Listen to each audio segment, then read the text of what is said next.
So hello friends, this is the part 2 of your income method. I hope आप लोगों ने पुरानी video देख ली होगी। इस वीडियो में हम डिस्कस करेंगे स्टेप्स क्या है इनकम मेथड के न्यूमेरिकल्स को सॉल्व करने के लिए, प्रिकॉशंस क्या आपको ध्यान रखने हैं और एक दो न्यूमेरिकल क्वेश्चंस।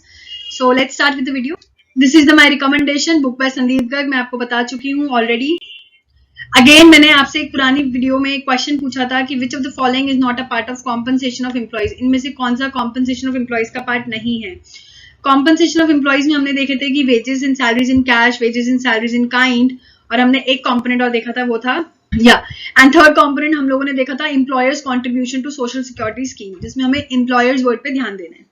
सो ये चार आपके ऑप्शन थे। Bonus to employees, of course bonus दिया जा रहा है तो बोनस हमारा इंक्लूड होता है wages in salaries in cash में। इसको हम, ये हमारा पार्ट है सीओई का। Free medical facilities by the employer, employer ने फ्री मेडिकल फैसिलिटीज दी है तो of course it's a part of COE. Wages in salaries in kind में दी जा रही है। Free meals to beggar, beggars को मील दी जा रही है तो it is not a part of compensation of employees. ये तो हम चैरिटी के तौर पे, डोनेशन के तौर पे, जो भी है अपनी दे रहे हैं, तो this is not a part of compensation of employees. अगर मैं साथ में फोर्थ ऑप्शन देख लूं, leave travel allowances paid to employees by a company, तो ये अगेन आपका हमारा wages in salaries in kind में आ गया। ट्रैवल अलाउंसेस जो कंपनी देती है एम्प्लॉयज को, तो इसका करेक्ट ऑप्शन है सी। आई होप आप लोगों ने अटेम्प्ट किया होगा और आपका आंसर सही होगा। अगर अब हम आगे बढ़े अपनी वीडियो में अपने क्वेश्चन, अपने न्यूमेरिकल वाले क्वेश्चंस में को सॉल्व करने के लिए, तो देखिए यहाँ पे हमें बेसिकली क्या निकालना होता है, डोमेस्टिक इनकम। हम डोमेस्टिक इनकम कैसे निकालेंगे, एनडीपीएफसी आपको पता है डोमेस्टिक इनकम होता है। अभी तक हम लोगों ने देखा कि हमारे पास तीन कॉम्पोनेंट है, compensation of employees, operating surplus, mixed income.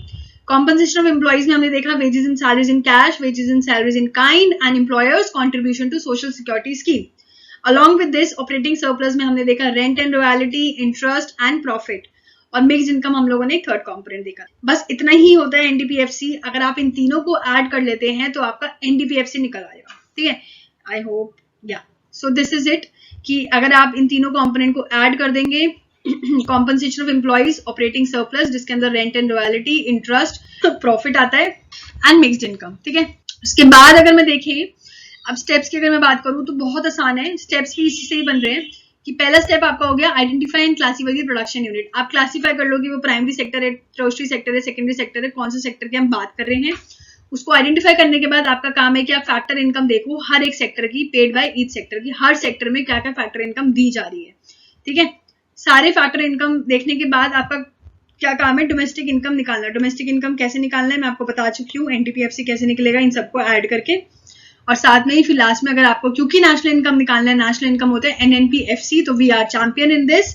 एनएनपीएफसी के लिए आपको पता है एनएनएन सेम है, इसको इग्नोर कर देंगे। डीपी के लिए डीपी है और हमें एनपी चाहिए, नेशनल चाहिए, डोमेस्टिक है, तो हम कुछ ऐड करेंगे, that is net factor income from abroad, तो एनएफआईए ऐड होगा और एफसीएफसी सेम है तो इग्नोर। दिस इज इट, ये हमें इनकम मेथड निकालने का तरीका था।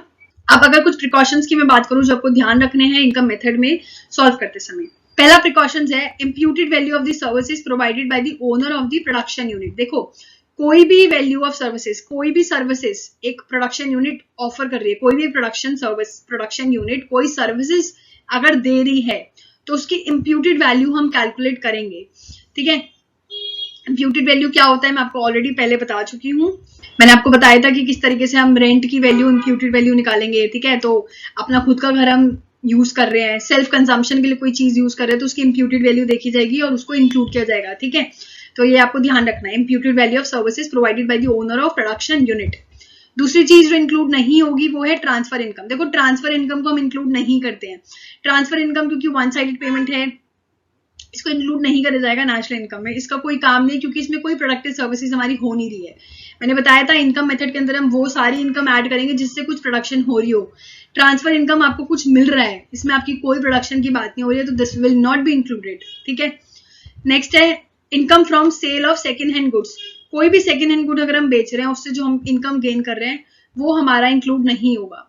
वो इंक्लूड क्यों नहीं होगा, सेकेंड हैंड गुड की जो वैल्यू है, देखो जिस साल वो गुड बना होगा, लेट्स से मैं अगेन फोन का एग्जांपल लूंगी। ये फोन अगर मैंने लेट्स से 2020 में खरीदा था तो उस वाले साल में इसकी वैल्यू ऑफ आउटपुट ऐड हो चुकी होगी, और अगर मैं 2022 में इसको रीसेल कर रही हूँ, किसी को बेच रही हूँ, सेकेंड हैंड गुड है ये, अगर मैं इसको बेच रही हूँ तो उसकी जो इनकम मुझे आ रही है वो इंक्लूड नहीं होगी। राइट, लेट्स से अगर ये फोन मैंने 20,000 का खरीदा था और मुझे अब 10,000 मिल रहे हैं तो ये 10,000 ऐड नहीं होंगे। प्रॉफिट तो इसमें होगा ही नहीं, सेकेंड हैंड गुड में प्रॉफिट होना इज वेरी रेयर चांस। तो प्रॉफिट को तो यहाँ पे बात ही नहीं आएगी, तो जो भी इनकम हमें मिल रही है उसको इंक्लूड नहीं की जाएगी, राइट। ये बहुत इंपॉर्टेंट पॉइंट है। इसी के साथ अगर एक पॉइंट मैं कनेक्ट करूं यहाँ पे इंक्लूड वाला, तो देखिए कोई भी ब्रोकरेज या कमीशन आपको जब मिल रहा है, अगर आप सेकेंड हैंड गुड बेच रहे हो तो वो ब्रोकरेज और कमीशन आपका ऐड होगा। कई बार ऐसा होता है कि हम कोई फ्लैट है बेच रहे हैं, ठीक है, कोई भी हम सेकेंड हैंड गुड है बेच रहे हैं, उसमें हमने कोई ब्रोकर रखा था कि भाई ब्रोकर है वो मेरे को हेल्प कर रहा है ढूंढने में, तो ब्रोकर को हम कुछ पैसा देते हैं, लाइक ब्रोकर कुछ चार्ज करता है, तो वो जो चार्ज कर रहे हैं वो उसके लिए तो इनकम हुई ना, उसके लिए तो वो काम है, उसका वो वर्क है, तो उसके लिए जो इनकम आएगी ब्रोकरेज से वो उसको इंक्लूड किया जाएगा। सेकेंड हैंड गुड को बेचते समय कोई भी ब्रोकरेज या कमीशन जो लेता है हमसे ब्रोकर या कमीशन एजेंट, तो उसका जो भी पैसा हम उसको दे रहे हैं वो ऐड होगा, ठीक है। थर्ड पॉइंट है विंडफॉल गेन। विंडफॉल गेन मतलब कोई भी लॉटरी लग गई, ठीक है, कहीं पे हमें पैसा मिल गया एकदम से अनएक्सपेक्टेडली, रोड पे चल रहे थे पैसे मिल गए, तो ये सब चीजें हमारी इनकम में इंक्लूड नहीं होता है, ठीक है, ये सब हमारे विंडफॉल गेन्स है। इसके बाद हमारा आता है income from share, sale of shares, bonds and debentures. देखो कोई भी शेयर्स को, बॉन्ड्स को, डिबेंचर्स को बेचते हैं अगर हम, तो उससे जो भी इनकम हमारी आती है वो इंक्लूड नहीं होती है, क्योंकि उससे कोई प्रोडक्टिव सर्विसेज नहीं हो रही है। देखो प्रोडक्टिव सर्विसेज वाला पॉइंट आपको ध्यान रखना है, ना विंडफॉल गेन में कोई प्रोडक्टिव सर्विसेज आप कर रहे हो इकोनॉमी के लिए, और ना ही इसमें कुछ हो रहा है, तो ये सारी की सारी चीजें हमारी इनकम मेथड में इंक्लूड नहीं होगी। आगे जैसे आप देख सकते हो यहाँ पे दे रखा है कि payment out of past saving. देखो कोई भी पास्ट सेविंग से हमने कोई पुराना सेविंग कर रखी थी उसके थ्रू हमने पेमेंट कर दी, तो उसका कोई काम नहीं है हमारे नेशनल इनकम में, क्योंकि वो हमारी पुरानी सेविंग्स है। जैसे कि डेथ ड्यूटीज हो गए, गिफ्ट टैक्स हो गए, वेल्थ टैक्स हो गए, ये सब हमारे नेशनल इनकम में इंक्लूड नहीं होता, क्योंकि ये चीजें हम अपनी वेल्थ से या फिर पास्ट सेविंग से देते हैं। इसमें कोई हमारे गुड्स एंड सर्विसेज में करंट फ्लो नहीं हो रहा है, तो ये भी हमें इंक्लूड नहीं करने हैं, राइट। और इसी के साथ मैं एक पॉइंट बताना भूल गई, दिस वन, ये जो है income from sale of shares, bonds and debentures वाला, इसी में अगर हम बेचते समय, जब हम इसको बेच रहे हैं या खरीद रहे हैं, तो अगर हमको कोई भी कमीशन या ब्रोकरेज मिल रहा है उसको अगेन हम इंक्लूड करेंगे, ठीक है। कोई भी कमीशन या ब्रोकरेज अर्न कर रहा है कोई भी ब्रोकर फाइनेंशियल एसेट्स को बेचवाने में, तो वो चीजें इंक्लूड होएगी, ठीक है। इसके अलावा हमारा आता है इनडायरेक्ट टैक्स। इनडायरेक्ट टैक्स हमारा हो गया कोई भी तरीके के, जैसे sales tax, excise duty, custom duty, ये सारी की सारी चीजें हमारी नेशनल इनकम में इंक्लूड नहीं होता है, ठीक है। ये इंक्लूड हमारा national income eight factor cost में इंक्लूड नहीं होता है, ये हमारा national income eight market price में इंक्लूड होता है। अगर आप लोगों को याद हो तो ये मैं पहले भी बता चुकी हूँ कि आपको पता है इनडायरेक्ट टैक्स हमारा क्या होता है, उसके अंदर इंक्लूड होता है मार्केट प्राइस के अंदर, इसमें हम नेट वो निकालते हैं, net indirect tax minus subsidy. तो ये net indirect tax at factor cost पे इंक्लूड नहीं होता है, net indirect tax at market price पे इंक्लूड होता है। और लास्ट पॉइंट हमारा है always avoid capital gain. Capital gain की हम बात नहीं करेंगे। देखो जो भी कैपिटल गेन हो रहा है सेकेंड हैंड गुड्स बेच के, ठीक है, जो भी हमें कैपिटल गेन हो रहा है उन सब की वैल्यूज, जैसे मैंने पुरानी कोई गाड़ी बेच दी, कोई भी फाइनेंशियल एसेट्स बेच दिए, तो इन सब से जो मुझे कैपिटल गेन हो रहा है ये सब हमेशा हम इंक्लूड नहीं करेंगे फैक्टर इनकम को निकालते समय, ठीक है। I hope I made you clear in this thing. साथ में ही एक न्यूमेरिकल क्वेश्चन है, ये देखिए, इसमें हमें निकालनी है नेशनल इनकम। नेशनल इनकम निकालनी है, बहुत ही इजी क्वेश्चन है। अगर हम देखें नेशनल इनकम निकालना कैसे है, एनएनपीएफसी निकालना है, ठीक है। अगर हम बेसिक बात करें तो हमें एनएनपीएफसी निकालना है, हमें बेसिकली एनएनपीएफसी निकालना है।